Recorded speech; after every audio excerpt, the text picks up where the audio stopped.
Welcome back to the Deep Dive.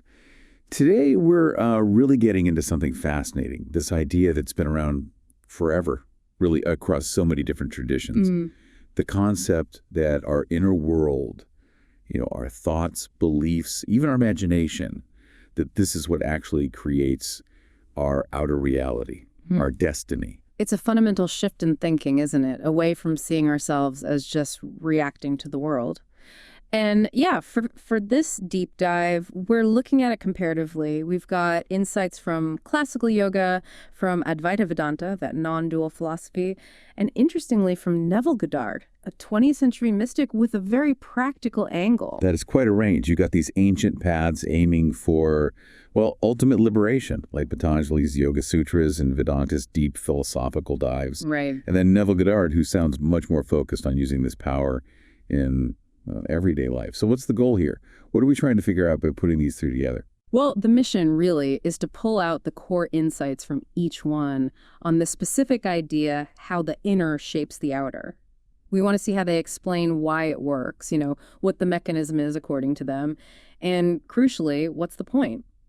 Are they trying to help us escape reality or become masters within it? Okay. And hopefully you, the listener, can take something away from all this to understand maybe the power you hold within yourself. Right.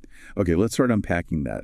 The sources really frame this foundational idea as almost a universal axiom, not just modern self-help, but an ancient principle. Exactly. It's presented as foundational truth. That the invisible world inside us, our consciousness, our thoughts, our feelings, what we imagine is the primary cause, the engine driving the tangible world we experience. It's described as a radical reorientation of causality. Meaning the cause isn't out there, it's in here. Precisely. We're not just bouncing around reacting to things. The idea is that our circumstances aren't random. They're described as faithful reflections or objective manifestations of whatever patterns are dominant inside us, in our mind, our emotions. Like the universe is a mirror. That's a great way to put it. Yeah, the universe is the mirror and our consciousness is the face looking into it.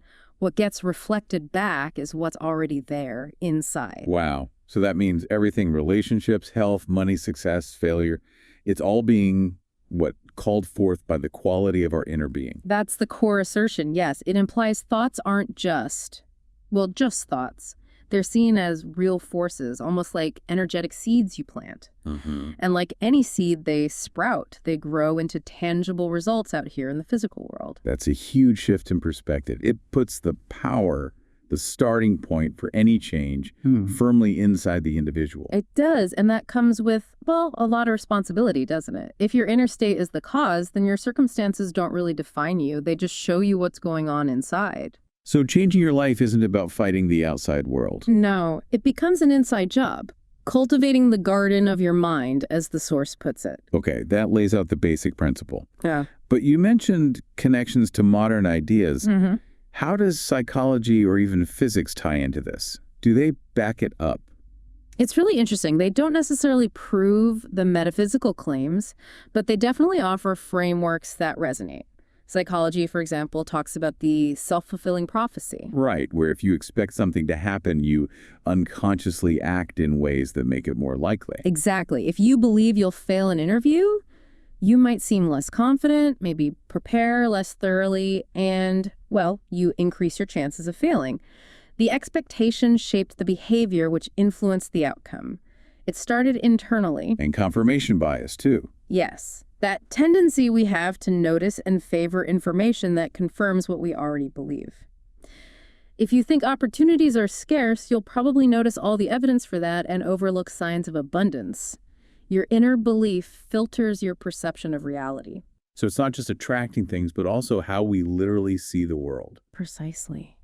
And there's priming, too. Psychologists know that exposing you to an idea or image can make you more alert to related things afterwards.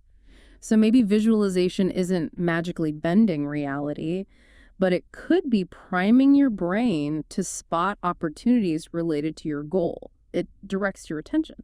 That makes sense psychologically. What about the brain itself? Neuroscience. Well, neuroscience gives us neuroplasticity.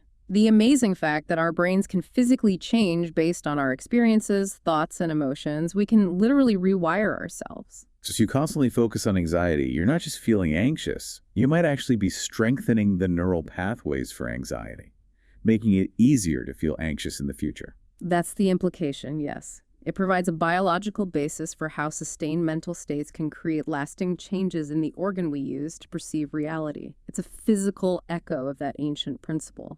And then physics. Quantum mechanics gets mentioned a lot in these contexts. It does, though it's often, let's say, controversially interpreted.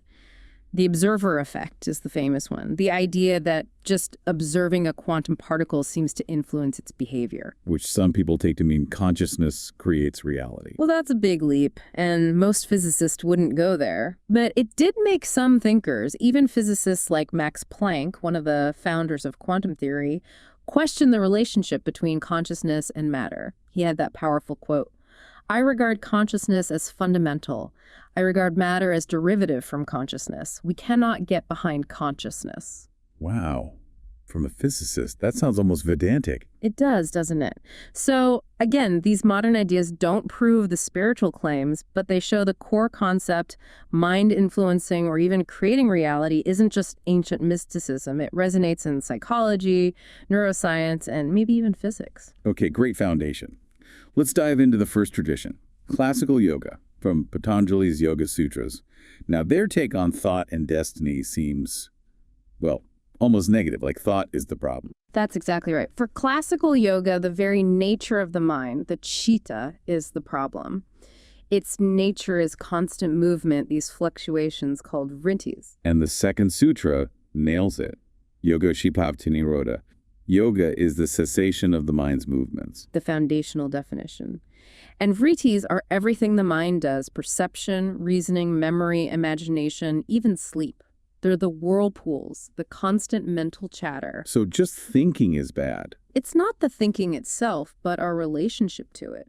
Yoga posits a true self, the seer or purusha, which is pure, unchanging consciousness, eternally separate from the mind and matter. The problem is we get confused. The seer gets overshadowed by the activity of the mind. We misidentify with the vrittis. We think we are our thoughts and feelings. Exactly. We mistake the eternal witness for the temporary drama playing out in the mind. This misidentification is the root of suffering, the kleshishas. The vrittis distract us from the silence where the purusha can be known. So, and this is key. The goal isn't to think positive thoughts to get a better life. Absolutely not. The goal in yoga is nirodha, complete cessation, dissolving all mental modifications, whether we label them pleasant or painful.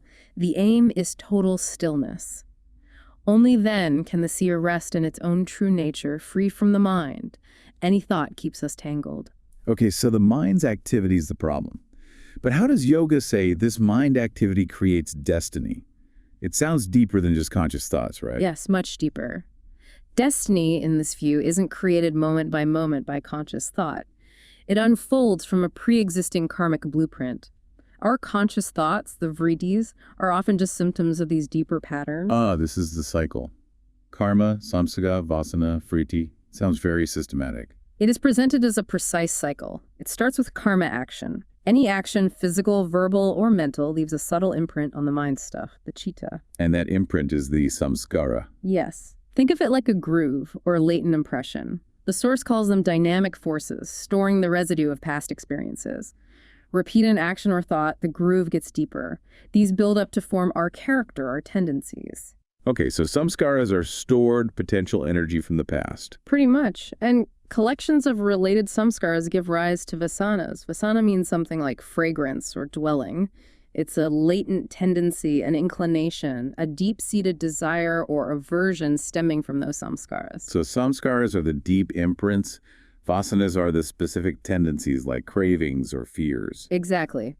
And when a vasana gets triggered, it rises into the conscious mind as a vritti, a specific thought, feeling, or impulse-seeking expression or fulfillment. Which then leads to new karma, new action. And the cycle goes on. Karma leaves a samskara, which forms a vasana, which generates a vritti, which prompts more karma. So destiny feels almost predetermined. We're just playing out these old patterns.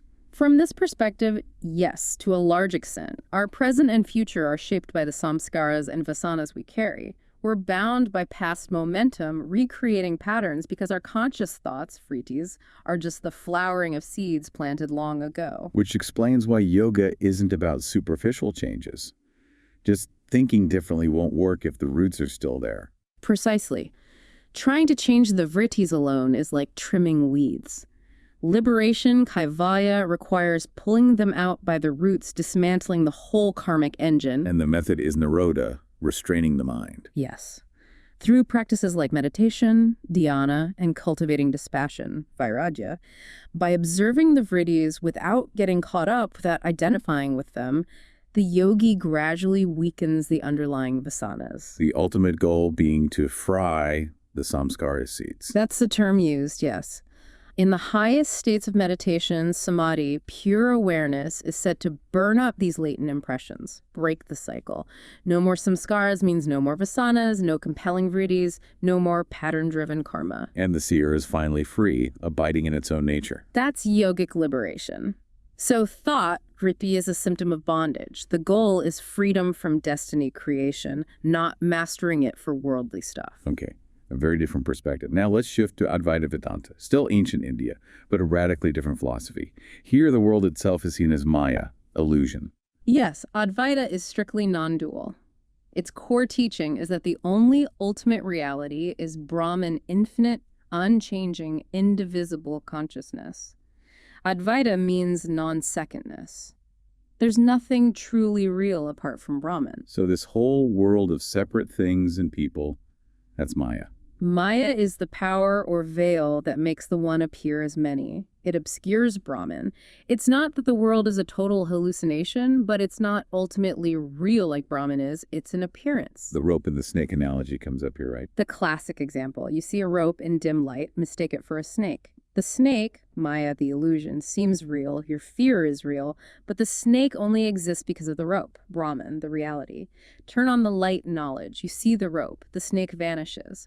The world is like that snake experience, but not independently real.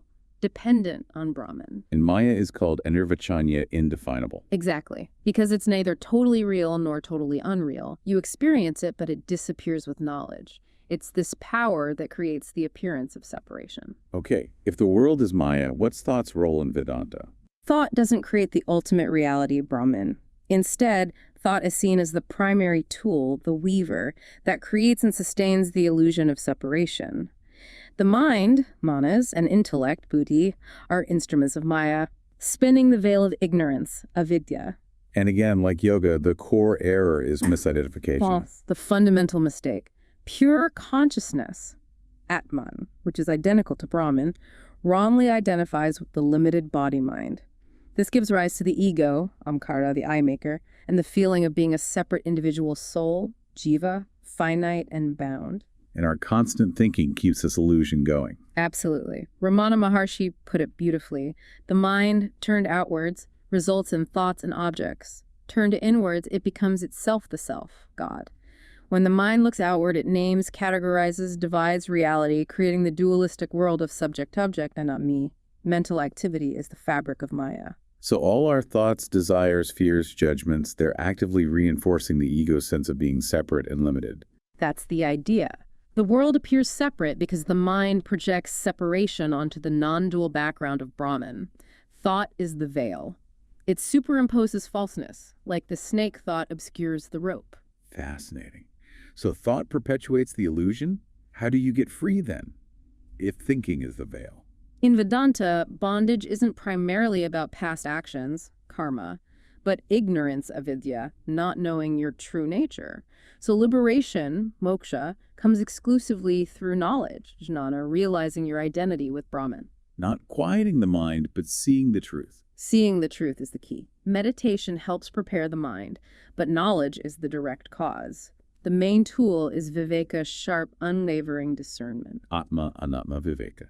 Discriminating the real, self, Atma, Brahman, from the unreal, not self, body, mind, ego, etc. That's the core practice. It often uses negation. Neti, not this, not this. You examine everything you think you are, body, thoughts, feelings, and realize, I am not this. And what's left when you negate everything that changes? The unnegatable background, the pure, silent, unchanging witness consciousness, the Atman. It's about withdrawing identification, realizing these things aren't you. And there's a specific method for cultivating this. Yes, typically 3 steps. Shravana, hearing the teachings like Tat Tulma Asi, that thou art, from a teacher. Manana, deep reflection, using reason to clear up intellectual doubts. And Nidhyasana, sustained meditation on the truth, turning understanding into direct experience. Hearing, understanding, realizing. Exactly. This pierces the veil of Maya. The illusion of the separate self dissolves. You awaken to your true identity as Brahman. Moksha isn't achieving something new. It's recognizing what was always true but hidden by thought. So, Vedanta thought creates the illusion of separation. Freedom comes from seeing through it via knowledge and discernment. Another path focused on transcendence. Right. Now let's jump completely. Neville Goddard. 20th century, mystical, but very practical, aimed at conscious creation within this world. And his starting point is explosive. Right. Human imagination is God. Yes, and he meant it literally, not metaphorically. He taught that the creative power, called God or Christ in the Bible, isn't outside us. It is our own imagination. He saw biblical stories as psychological dramas playing out within us, with imagination as the Christ principle, the power that manifests desires. His logic seems to be, everything humans create starts as an image in the mind. So that image-making faculty must be the creative power. He'd point to, in the beginning was the Word being thought or imagination, and the Word was God. Creation is ongoing, through imagination. Since we're made in God's image, we have that same power. The kingdom of heaven is within you. Exactly. The power isn't out there. It's in your wonderful human imagination. If you can imagine it, truly imagine it, you can realize it. Okay, imagination is the power. What's the mechanism? How does it work? He called it the law of assumption. The outer world is a mirror, a projection, a shadow world reflecting deeper consciousness. He divided consciousness into the conscious mind, selective, personal, deals with effects, and the subconscious, impersonal, non-selective, creative, the realm of cause. And the conscious mind influences the subconscious. How? Through feeling. You can have fleeting thoughts, but to impress the subconscious, an idea needs to be felt. The subconscious, he taught, doesn't judge or argue. It just accepts whatever is impressed upon it with feeling as true, and then it works impersonally to bring it into being. That famous quote, ideas are impressed on the subconscious through the medium of feeling. Once felt, be it good, bad, or indifferent, it must be expressed. That's central. Feeling is the secret sauce. A thought felt intensely, accepted as real in feeling, becomes an assumption, a conviction planted in the subconscious. And his other big one, an assumption, though false, if persisted in, will harden into fact. That's the law of assumption in a nutshell. Your reality isn't dictated by external facts, but by the assumptions you accept as true deep down, the ones felt by your subconscious. This puts all the focus on managing your inner feeling state. The subconscious is your silent, creative partner. So, Neville's core idea, imagination, felt as real, is the tool for deliberate creation. The goal is to master this inner power. How did he teach people to actually do it? His technique is simple in description but needs discipline. It's about living from the end, thinking from the state of your fulfilled desire. What's the difference between thinking of your desire and thinking from it? Huge difference. Thinking of it means you see it as separate in the future. You're aware you don't have it yet. Thinking from it means you mentally and emotionally inhabit the state of already having it right now. You feel the reality of the wish fulfilled. And he recommended doing this in SATs, state akin to sleep. Yes, that drowsy, relaxed state before sleep or upon waking. The conscious critic is quiet, the subconscious is receptive. The steps are, 1, define the end. Be crystal clear what you'd experience after it's done. The feeling of fulfillment. The state of having it, not the journey to it. Exactly. 2, construct a short, simple, imaginal scene implying fulfillment. Crucially, it must involve your action. Rich sensory detail. You are in the scene, not watching it. Like feeling yourself shake the person's hand for the deal, not just seeing it happen. That's the key. First-person perspective.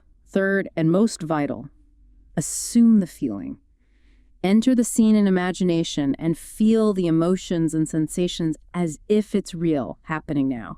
Feel the handshake, hear the congratulations, smell the new car smell, whatever it is. And then persist. Repeat it, feel it real, maybe nightly, until it feels natural, takes on the tones of reality. Persistence impresses the subconscious. Dwelling in the feeling of the wish fulfilled brings a kind of indifference to current reality, a calm knowing it will happen. He called this determined imagination, thinking from the end, the beginning of all miracles. That was his practical method. And he saw desire differently too, not as a trap like Yoga Vedanta might, but as divine communication. A promise from your deeper self, God imagination, of a reality already yours if you just assume it in consciousness. So for Neville, thought, specifically felt imagination, is the tool for creation. The goal is mastering this inner divine power. That really captures his perspective on this. Okay, 3 very different takes. Yoga, thought is an obstacle, destiny is karmic unfolding, goal is liberation from it. Vedanta, thought weaves illusion, Maya, goal is realization through it. Neville, imagination is God, goal is mastery within reality via assumption. Let's synthesize. Where do they actually agree despite the different goals? It's striking. Despite the surface differences, there are deep convergences. First, the primacy of consciousness. Purusha, Brahman, Neville's I am all agree consciousness is fundamental, matter is secondary. And flowing from that, the outer world reflects the inner state. That's consistent. Absolutely. Destiny from samskaras, world from avidya and misidentification, reality from subconscious assumptions. The cause is always internal. And the mechanism for how that inner state gets formed.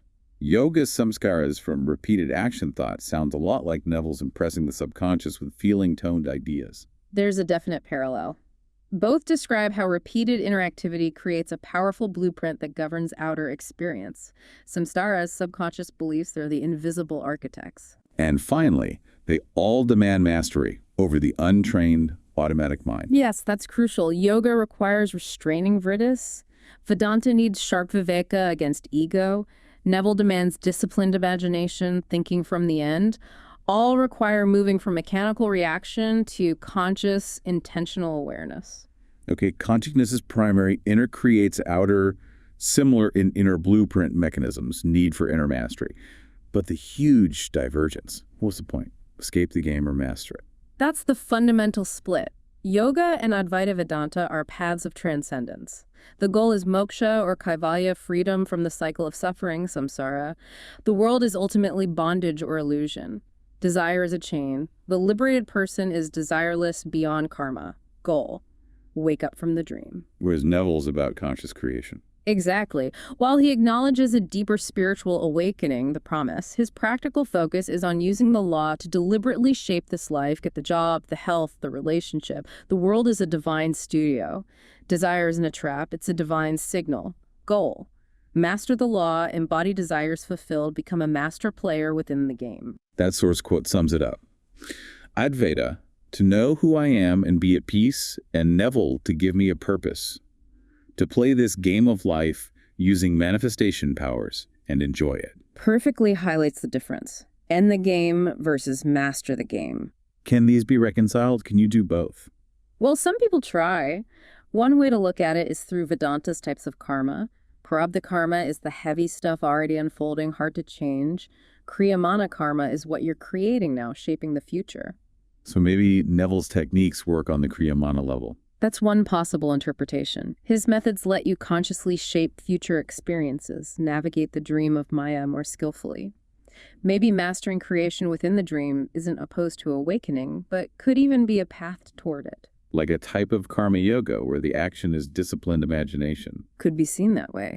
Perhaps fully engaging with creation, fulfilling desires, eventually leads to exhausting them, and then to the deeper I am God realization, which is Vedanta's starting point. So, a synthesized view. Neville teaches godlike dreaming within the dream. Yoga and Vedanta teach how to finally wake up from it altogether. It's a way to see them on a spectrum, perhaps. exploring conscious play versus transcending the need to play. Okay, pulling it all together, what's the big takeaway from this whole deep dive across all three? The unavoidable conclusion really is that the human mind consciousness itself is the master key. It's the gateway through which reality is experienced, whether as bondage, illusion, or a creative canvas. And they all agree, fundamentally, that our inner life dictates our outer reality. Yes. How you engage with thought and imagination is paramount. Yoga says restrain it for stillness. Vedanta says inquire through it to pierce illusion. Neville says create with it deliberately. But underlying all of them is a call for profound self-awareness, inner responsibility. Absolutely. We aren't just victims. We are participants, maybe often unconscious ones, in our own becoming. The power lies within. The mind can be a prison of automatic patterns or a palace of conscious creation. Bondage or liberation. The choice of how to use that master key, transcend, realize freedom, express divinity, rests with the inner architect, with you. It brings it right back home, doesn't it? Daunting, maybe, but also incredibly empowering. And it circles back to that final provocative thought from the source material's reflection. Yes, that powerful idea. The world we experience isn't just happening to us, it's flowing from us. That whether we see good or evil, find joy or sorrow, experience lack or abundance, it depends less on the external things and more on the state of consciousness we're viewing it all from. That inner state literally determines how things appear, how they present themselves. It's a radical perspective shift. Like Neville put it, reflecting on his own experience in that partial quote. This experience has convinced me that man can be anything he hoard, from which I view the world, how things present themselves. The source from which you view the world, that's what shapes the world that appears to you. Something profound to think about, that connection between our inner world and we experience. Thank you for joining us for this deep dive.